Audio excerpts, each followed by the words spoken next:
familiale qu'on a à la Maison de la famille, on en a 4 par année. On en a une au mois de mai pour la semaine de la famille. Donc, c'est une activité dans l'été, habituellement une fête familiale, tout simplement. On en a une aux pommes, dans le fond, au mois d'octobre, septembre-octobre. On en a une à Noël, la fête de Noël, bien entendu. Puis on en a une à la cabane à sucre au printemps. C'est jamais la même thématique. Cet été, on a fait par rapport à la thématique de la kermesse. Donc, c'est vraiment une activité qu'on essaie de faire à l'extérieur, vu qu'il fait beau au mois de mai.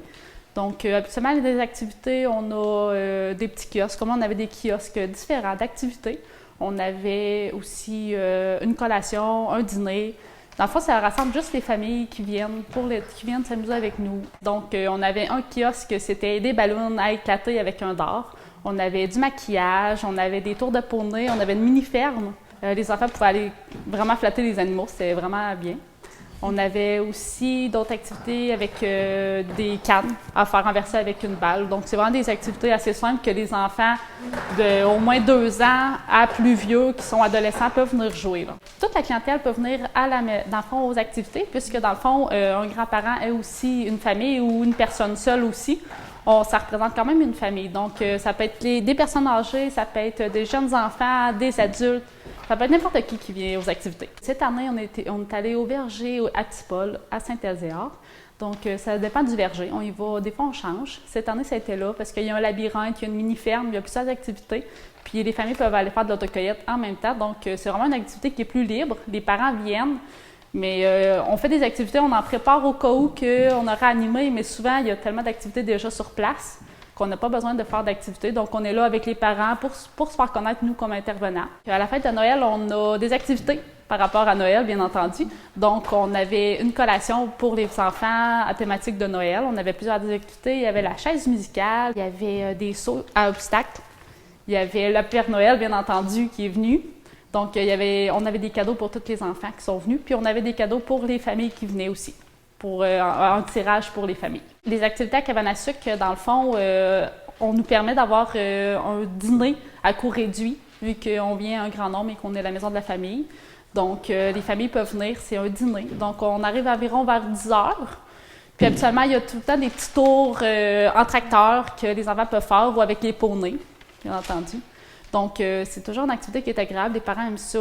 Ils peuvent partager en famille, puis c'est le fun parce que justement, des fois, on est moins à l'aise avec un enfant de 2 ans par rapport à une place qui est grande parce que s'il crie, s'il se comporte pas comme il faut, bien, au moins, quand ils viennent avec la maison de la famille, c'est pas grave parce qu'on est plein de monde puis on se comprend tout. Donc, c'est le fun. Les enfants, ils jouent ensemble. Ils dansent, ils jouent dehors parce qu'à ce temps-là, habituellement, il y a encore de la neige un petit peu. Donc, les enfants vont jouer dehors. Puis, c'est encore des activités libres souvent. On prépare toujours des jeux puis des activités, mais habituellement, les enfants s'amusent tout seuls. Ils apprennent juste à se connaître, puis les enfants ne se connaissent pas, puis ils se font des amis ensemble. Faire des activités comme ça rassemble nos familles qui ne se connaissent pas. Des fois, c'est des familles qui peuvent être plus isolées parce que finalement, ils ont des enfants, puis ils sont à la maison, ou ça regroupe des fois des parents qui sont plus occupés, puis peuvent faire plus d'activités avec leurs enfants. Donc, ça regroupe un peu les gens à venir, puis c'est des coûts, souvent, souvent c'est gratuit. Ou comme la cabane à sucre, c'était payant, mais c'est à petit coût. Donc, les familles, ça va rejoindre beaucoup de familles, ça permet de se rassembler, de connaître les autres services, parce que souvent, ils ne connaissent pas un intervenant. Donc, on dit « Ah, ça, c'est Geneviève, elle travaille à telle place, elle fait tel service. » Puis là, ils ne connaissent pas. Fait que finalement, ils apprennent à connaître nos autres services. Donc, en même temps, ça finit par connaître un peu tout le monde. Puis, on présente les parents ensemble pour qu'ils se fassent un réseau. Donc, en général, c'est pour ça nos activités familiales. C'est sûr que c'est bien d'appeler toujours à la maison de la famille. Sinon, on peut aller sur Facebook, sur Luce Lacroix. C'est notre Facebook. La plupart des informations se passent vraiment là-dessus qu'on a souvent.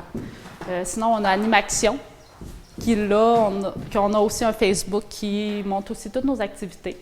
Sinon, il y a aussi le site Internet de la Maison de la famille Nouvelle-Beauce. Donc, c'est sûr qu'on peut aller chercher toutes ces informations là-dessus.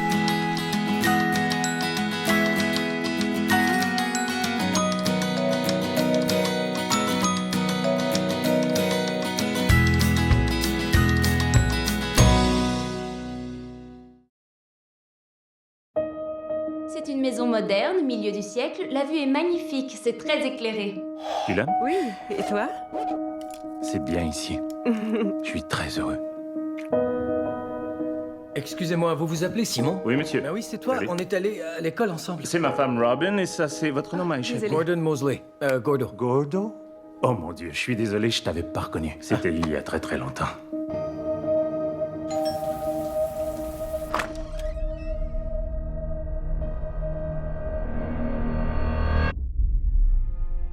Bienvenue chez vous, bonhomme sourire, Gordo. Comment tu crois qu'il a eu notre adresse? C'est une bouteille qui vaut cher, faudrait le remercier. Pour moi, les mauvaises expériences de la vie, c'est un cadeau qu'elle vous offre. Je le trouve curieux. C'est vrai qu'il est un peu maladroit, mais moi aussi des fois. Gordo, salut! Salut. Après l'école, certaines personnes restent exactement les mêmes. Merci beaucoup. Il se fait des idées, il croit qu'on est amis. Merci pour le repas. La nourriture pour poissons, c'est pas troublant ça? J'ai dit que je voulais des poissons. Il vient toujours te voir quand t'es seul. Dans le temps, on l'appelait Gordo l'idiot. Je le trouve gentil et il a été très généreux. Ce que t'es en train de décrire, c'est une amitié non partagée. Il essaie de te forcer à le rejeter. Il n'y a pas de bonne façon de le dire. Nous ne voulons plus que tu nous rendes visite. Ça continue. Simon, après toutes ces années, j'étais prêt à ce que le passé reste dans le passé. Qu'est-ce que ça veut dire? Qu'une idée. Ça doit vouloir dire quelque chose. Allô? Le passé reste dans le passé après toutes ces années. Non, Voyons. Dieu, Quoi? c'était quoi ça? C'était la vitre? Oh, on dirait que c'était dehors. Ça veut dire quoi, le passé reste dans le passé? C'était fini! Simon a tout un dossier sur lui. Et tu crois qu'il te mentait? Dis-moi seulement ce qui est Ça s'est arrivé. passé il y a 25 ans. Je ne sais plus du tout qui tu es maintenant. Simon veut Un cadeau. une nouvelle maison. Simon veut une épouse magnifique. Ce que Simon veut... Tu crois que t'en as fini avec le passé, mais le passé n'en a pas fini avec toi.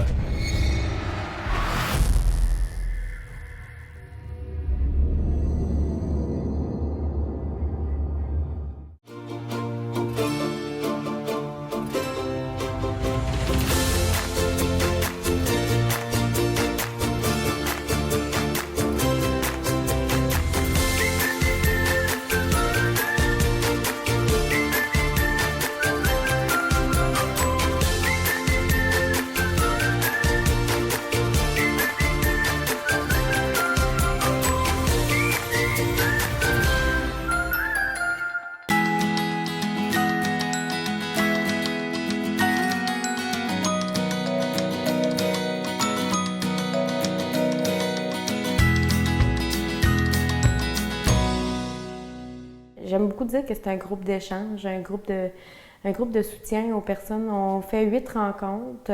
C'est 2 heures par semaine, donc de 19h à 21h. On en fait 2 par année, dans lequel on va vraiment partir ensemble comme si c'était un voyage. On va passer à travers 8 thèmes qui sont reliés à l'estime de soi. Donc, entre autres, me reconnaître, mes peurs, mes besoins, mes voix intérieures. C'est tous des thèmes qu'on va approfondir dans le groupe. C'est pas un cours magistral en avant où je parle et tout le monde écrit.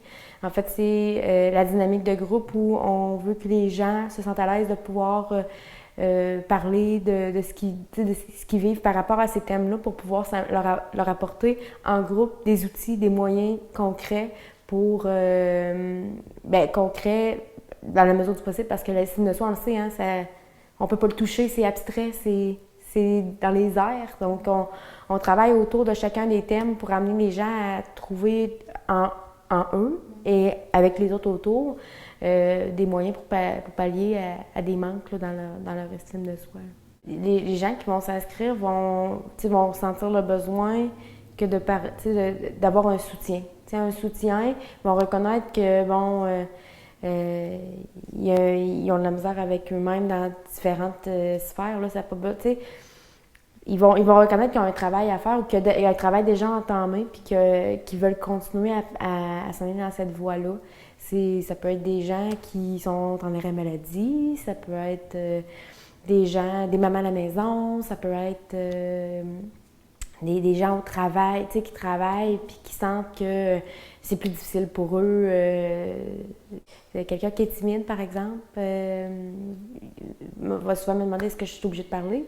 Non. Ici, on respecte la personne. Si tu parles juste à la 8e rencontre, c'est correct. En fond, tu viens chercher ce que tu viens chercher ici selon ce que tu as de besoin. On a tous l'estime de soi. En fait, c'est juste que dans différents... Puis, tu sais, il y en a qui disent « j'en ai pas ». Non, c'est pas vrai. T'en as une, mais parce que, bon, tu vis ça ou tu vis ça présentement, c'est plus difficile. Puis quand tu vas vivre une situation où c'est un succès dans ta vie, bien, ton estime de soi, tu sais, va prendre l'ampleur ou va se dévoiler. C'est celle que tu penses que tu n'as pas, mais en fait, peut apparaître. T'sais. On reçoit les gens ici à partir de 7 heures. Donc, on leur offre un petit café, on s'assoit. Bon, je leur demande comment s'est passée leur semaine. On va faire des petites activités pour ouvrir le groupe, en fait, des activités fun. Puis ensuite, bon, je vais questionner les gens. Bon, mettons la première rencontre, exemple. C'est quoi l'estime de soi? T'sais, on peut en faire une définition de groupe. Pour moi, c'est ça. Pour moi, c'est ça. OK, parfait. Maintenant, on va mettre ça en commun. Je vais vous dire, dans la définition de l'estime de soi, c'est quoi? Mais on va partir de ce que c'est pour vous. Puis généralement, ça ressemble, c'est la même chose. Là, c'est juste dit dans des mots différents. Puis ensuite de ça, on va travailler au niveau... bon, c'est sûr que je vais donner des feuilles, des tests, des questionnaires. On va travailler en équipe, on va revenir ensemble ensuite. Les gens vont pouvoir poser des questions, passer des commentaires aussi. Tu sais, quand il y a quelqu'un qui dit « ben moi, j'en ai pas d'estime de soi », ben c'est pas vrai, moi, je te connais bien, je sais que... Donc, tu sais, c'est des échanges comme ça. Je pense que ça leur a apporté beaucoup de soutien. Dans ce qu'ils vivaient présentement. En fait, dans l'accompagnement, hein, c'est ça, la maison de la famille, c'est d'accompagner les gens. Donc, on les accompagne dans les différentes sphères de leur vie au quotidien, dont l'estime de soi. Donc, quand on les revoit, bien, c'est sûr qu'on prend le temps de jaser avec eux. Puis souvent, ils vont nous dire que ça les a aidés à se recentrer, à développer, à avoir une nouvelle astuce, nouveaux trucs, des choses qu'ils ont mis en application, même des choses qu'ils vont donner en conseil aux gens aussi. Hein. Hey, moi, j'ai pensé à ça, puis j'ai entendu parler de ça, essaye ça toi aussi, tu vas voir, ça va marcher. Fait que c'est sûr que c'était bénéfique pour les personnes qui l'ont fait parce qu'on a une estime de soi d'eux aussi, donc les gens peuvent revenir et faire le deuxième pour approfondir encore plus les thématiques qui ont été abordé dans le 1, donc on fait une suite logique des choses, puis c'est sûr que plus les gens parlent, plus les gens s'impliquent, plus ça fait une belle dynamique, plus ça fait des échanges, plus les gens ressortent avec un bagage complet, des outils complets pour partir avec ça à la maison. C'est pas un groupe dans lequel je vais prendre ma valise puis je vais vous donner et voilà, je te donne les outils, on va se rendre là. C'est pas ça. C'est comme, j'aime dire que c'est comme un voyage qu'on fait en groupe avec différentes stations. Ben, en fait, c'est sûr qu'il y a le CLSC aussi qui peut l'offrir aux gens qui vont aller au CLSC. Il y a ensuite aussi notre site Internet, il y a les pamphlets, puis les gens peuvent appeler aussi ici, me demander, puis moi je réponds aux questions, les gens peuvent s'inscrire, ça peut être sous forme de référence ou bien quelqu'un qui a juste vu l'affiche quelque part. C'est une invitation. En fait, le prochain va partir en mars. Donc, normalement, le 16 mars, le prochain groupe devrait partir pour 8 semaines.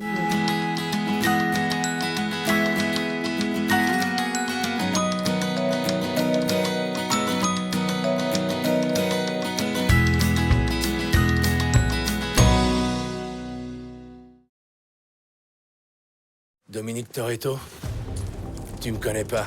Mais c'est sur le point de changer. Couchez-vous!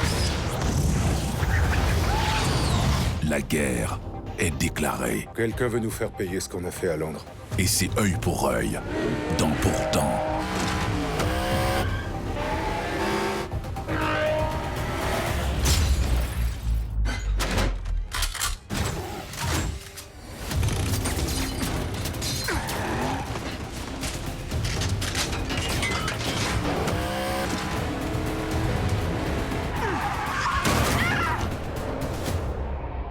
J'ai pas d'amis. J'ai ma famille. Moi, j'ai des tas d'amis.